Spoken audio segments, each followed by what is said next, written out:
Let me guess, you're making more money than you did a few years ago, but somehow it still feels tight. Your paycheck comes in, bills get paid, a little goes to savings, and then you stop and think, wait, where did it all go? Here's the scary part. You're not broke, you're just drifting. And if you don't fix this now, your 30s don't get easier, they get heavier. My name is Brian, and I probably think about money mistakes, financial psychology, and why smart people stay stressed about money more than I should.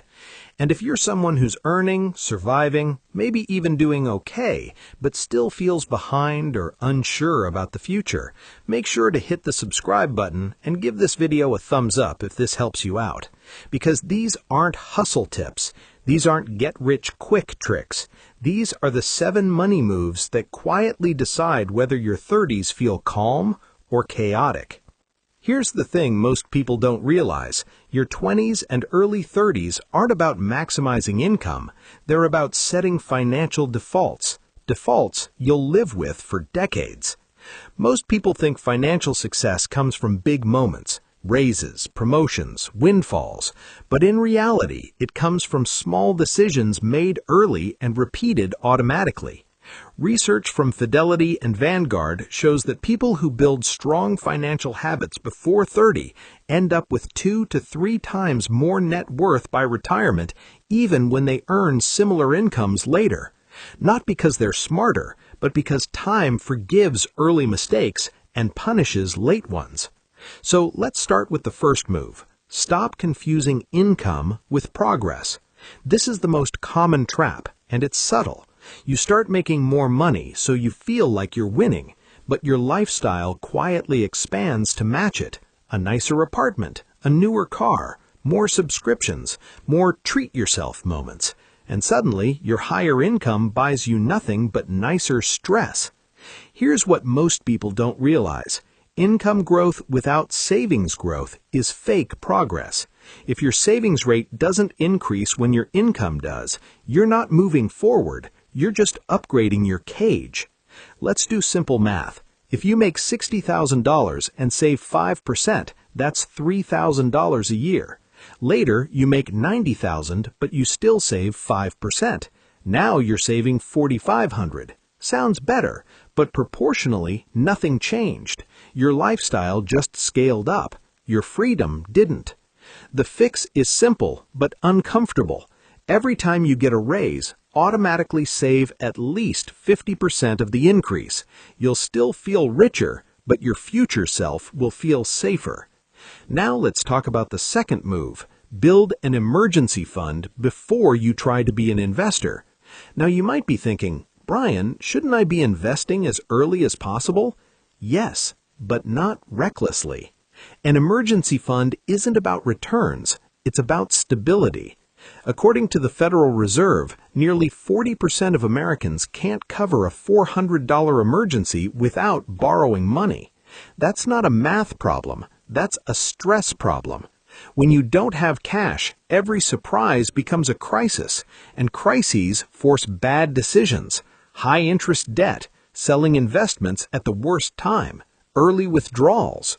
Your emergency fund is what allows investing to actually work. Start with 3 to 6 months of essential expenses in cash, not lifestyle, not wants, essentials. That money isn't boring, it's sleep-at-night money. Now let's move to the third money move. Eliminate high-interest debt without negotiating with yourself. Credit cards, personal loans, buy now, pay later plans. Here's what most people don't realize. A 20% interest rate is a guaranteed negative return. You cannot out-invest that consistently. If your investments earn 8% and your debt costs 20%, you're moving backwards 12% every year. That's not discipline, that's denial. Debt doesn't just cost money. It costs mental bandwidth. It increases anxiety. It reduces flexibility. It forces you to be reactive instead of strategic. List every debt with interest above 7 or 8%. Attack the highest interest first while making minimum payments on the rest. Momentum matters. Clarity matters, and freedom compounds faster than returns. Now let's talk about the fourth move, because this is where most people struggle. Automate your financial life. Here's the thing. Willpower is overrated. Automation beats motivation every single time. Studies in behavioral finance show that people who automate savings and investing save 2 to 3 times more than people who rely on manual decisions. Why? Because your brain is lazy. That's not an insult. It's biology. Every decision drains energy. So remove decisions. Automate savings the day after payday. Automate investing. Automate bill payments. If the money moves before you see it, you won't miss it. You don't manually remind yourself to breathe. Your finances should work the same way. Let's continue with the fifth money move. And honestly, this is where most people think they're doing well, but quietly sabotage their future. Lifestyle inflation. Here's the thing. Lifestyle inflation doesn't announce itself. It doesn't feel reckless. It doesn't feel irresponsible. It feels earned. You worked harder. You stayed late. You took on more stress. So, of course, your life should get a little better.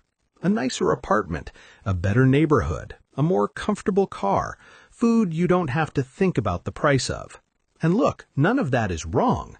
The problem isn't upgrading your life. The problem is upgrading your fixed costs.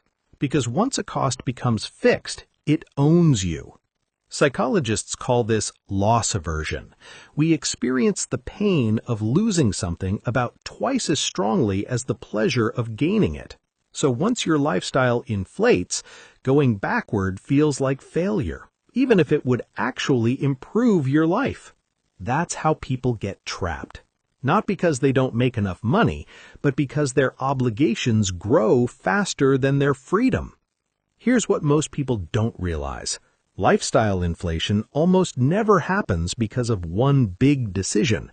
It happens through dozens of tiny, reasonable upgrades.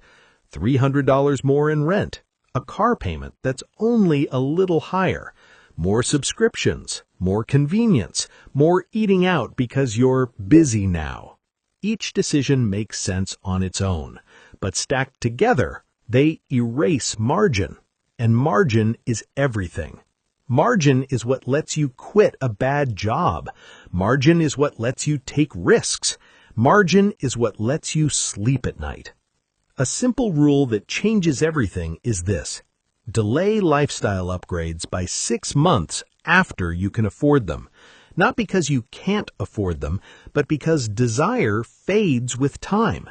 If after 6 months you still want it and it aligns with your values, go for it. But most upgrades don't survive patience. Now let's talk about the sixth money move. Start investing early, even when it feels pointless. This is where a lot of people mentally check out. They invest a small amount, nothing dramatic happens, and they think, why am I even doing this? Here's the truth. Early investing isn't about returns, it's about identity. It turns you into someone who invests automatically, without emotion, and identity compounds faster than money. Let's look at the math. If you invest $300 a month starting at 25, earning a modest 7% return, you'll end up with roughly $750,000 by retirement.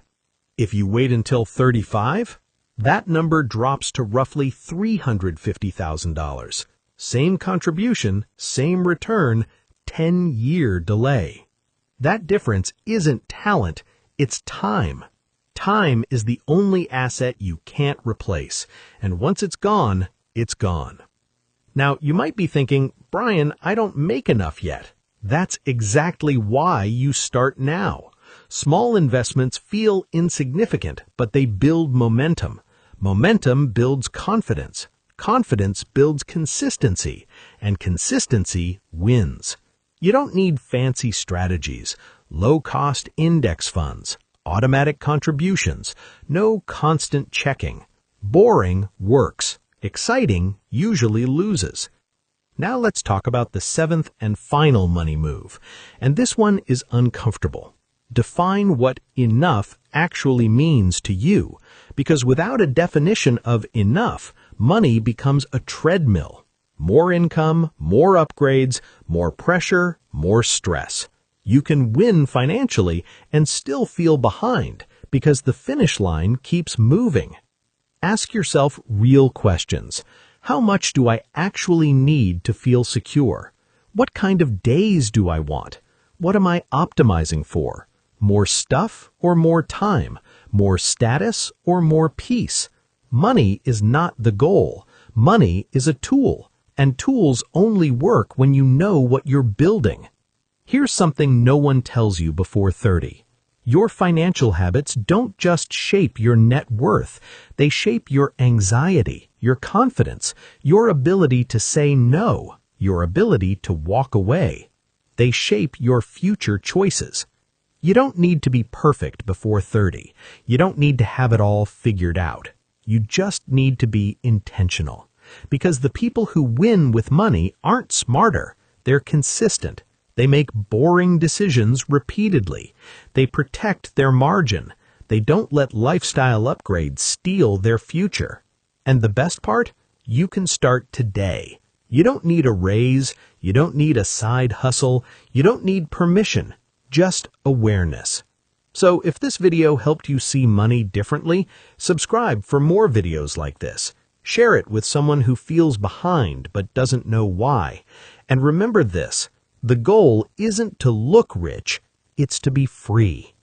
I'll see you in the next one.